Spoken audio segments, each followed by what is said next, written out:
promedio de lo que han arrojado las encuestadoras, estos últimos datos de estos días, a cargo de nuestra compañera Julieta Núñez.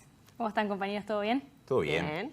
Me alegro. Bueno, sí, lo adelantábamos al principio, les estaba recién contando un poquito, Nati, de qué va esta primera parte del informe, en la que en realidad vamos a intentar responder algunas dudas que están rondando acerca de la elección del 27 y entregar mostrarles este promedio que hicimos una vez que tuvimos el cierre de todas las encuestadoras de cara al referéndum del 27. Así que, si les parece, les adelanto que lo que nos dio desde MBD Noticias cuando hicimos este promedio de todas las encuestadoras es un 42% por mantener los 135 artículos de la LUC y un 39% por derogarlos. Vamos a ver el informe y continuamos.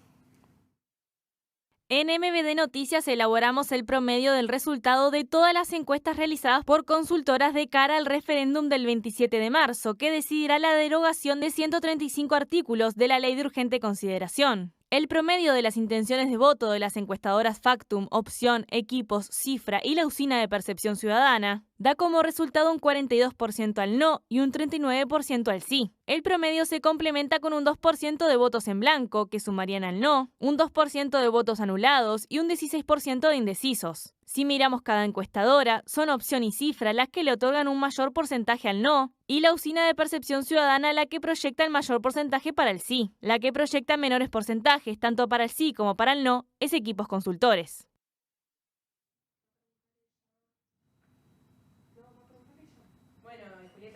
También ibas a evacuar algunas dudas que tienen que ver con la votación del próximo domingo. Por ejemplo, se ha hablado mucho del voto en blanco y voto anulado. Sí, y hay dudas al respecto y se ha leído en las redes sociales y se ve también en la calle. Bueno, ¿qué es un voto en blanco y qué es un voto anulado? Para responder estas preguntas, nosotros hoy hicimos una entrevista con José Garchitorena, que es ministro de la Corte Electoral, y vamos a mostrar parte de esa entrevista en unos segunditos nomás. Primero queremos aclarar algunas cuestiones referidas a cómo se anula un voto y cómo se vota en blanco. En particular, con el voto anulado, lo que es fundamental tener presente es que para que un voto se anule tiene que haber un voto, justamente, tiene que haber una papeleta, una hoja de votación válida. Las distintas formas que nos explicaban hoy en las que se puede anular un voto es si hay una papeleta del sí y una del no, si hay más de tres o más papeletas del sí o del no. Si hay dos, se cuenta con un voto válido porque puede llegar a ser un error al momento de agarrar la papeleta, ¿no? Pero con 3 o más también se estaría anulando el voto. Si hay un objeto extraño junto con la hoja de votación, no sé, casos que conocemos o que se dicen popularmente, una feta de jamón, por ejemplo, con una papeleta del sí, o una carta con una papeleta del no, eso sería una anulación del voto. Y también si está la hoja rota, triturada, rayada, intervenida, o doblada de forma extraña que represente para quien recepcione ese voto una intención clara de anular el voto. Para que el voto sea en blanco, lo más común, digamos, es que el sobre de votación esté vacío, que no haya papeleta. Pero si hay un objeto extraño en este sobre sin papeleta, eso también sería un voto en blanco, no sería un voto anulado. Es decir, si esta feta de jamón o esta carta no tiene una papeleta, eso sería un voto en blanco. Así que con papeleta en alguna de estas formas se podría anular, sin papeleta es un voto en blanco. Clarísimo. Tenemos algún testimonio más justamente con respecto a todo lo dialogado con Garchitorena, ministro de la Corte Electoral. Sí, tenemos, antes de ir a eso, que lo vamos a ver en unos segundos nomás, vamos a explicar y vamos a ver aquí en pantalla cuestiones relacionadas a denuncias que recibieron en la Corte Electoral asociadas a papeletas modificadas intencionalmente para generar una anulación del voto. Lo que estamos viendo aquí, y espero que se note claramente, son las dos papeletas que están habilitadas por la Corte Electoral. Hay que entender que un error de imprenta, por ejemplo, que esté un poquito gastadita la letra, o que haya diferentes tonalidades del rosado o del celeste, eso no anularía el voto porque desde la Corte Electoral siempre tienden a validar el voto y estas cosas se contemplan. Pero sí hay cosas que recomiendan desde la Corte Electoral que tengan presentes de verificar antes de poner su papeleta en el sobre. Una es que el color coincida, es decir, que la papeleta del sí sea rosada y que la del no sea celeste. En esta variedad de tonos que obviamente se contemplan. Por otro lado, que esté lo reglamentado por la Corte Electoral, es decir, el logo y este voto sí o voto no, el recurso de referéndum contra 135 artículos de la ley 19.889 del 9 de julio de 2020. Tiene que decir esos números y esas fechas. Y por último, la fecha del referéndum, que tiene que estar abajo.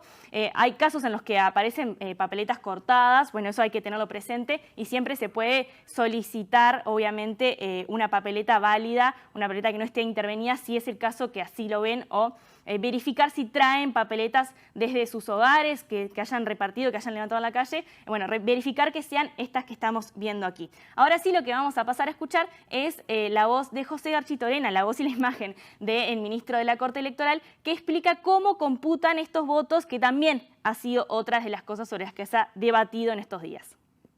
Esta materia de lo que es un voto en blanco, un voto anulado, no ha cambiado nada con respecto a lo habitual, porque eso está en la ley, como digo, se aplica en la ley de elecciones también para el caso del referéndum.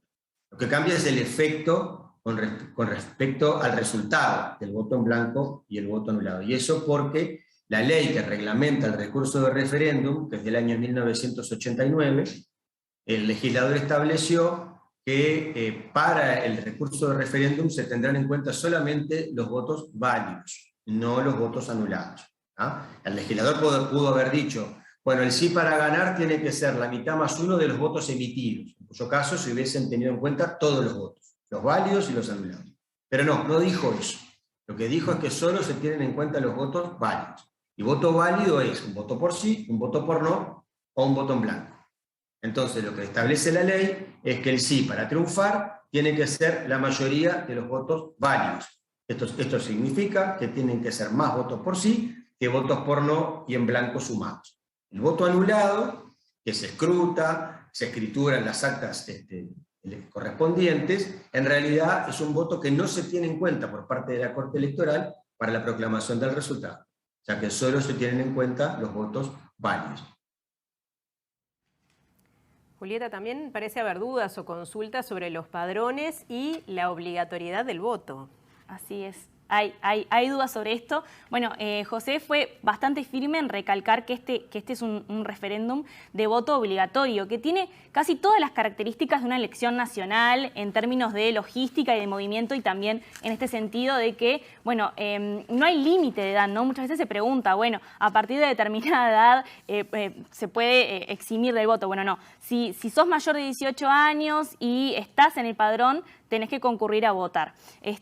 Algo que también es interesante y que hay que mencionarlo es que el padrón se cerró el 8 de diciembre del año pasado, cuando se contabilizaron todas las firmas, se validaron las firmas para habilitar el recurso de referéndum. Así que si realizaste algún trámite con la Corte Electoral o con la credencial luego del 8 de diciembre, tenés que chequear en la web de la Corte Electoral que estés habilitado para votar. En esa web, que también estamos viendo aquí abajo, podés consultar tu lugar de votación y el circuito. Y es importante, y señalan desde la Corte Electoral también que es importante esto, porque habría que tratar de estar en la menor cantidad de tiempo posible en los lugares de votación por una cuestión de protocolo. Recuerdan desde la Corte Electoral que seguimos en pandemia y en ese sentido ellos van a realizar esfuerzos para que la gente no esté mucho rato en los locales de votación. Obviamente hay causas para justificar el no voto, ¿no? Estamos hablando de que el voto es obligatorio, pero como siempre, razones de fuerza mayor que se puedan documentar se puedan justificar con documentación, razones médicas y estar fuera del país son algunas de las razones que obviamente pueden justificar el no voto, y este trámite de justificación lo pueden hacer luego del 29 de marzo por 30 días en la web de la Corte Electoral. Si no votan y no justifican, bueno, hay una multa. Para la población en general es del dinero equivalente a un UR, y para funcionarios públicos y profesionales universitarios es de 2 UR. Así que bueno, esperemos tener una jornada de votación que sea con la menor cantidad de dudas posible, con la mayor cantidad de información. Bueno, estaremos aquí tratando de aportar a eso. Así que, bueno.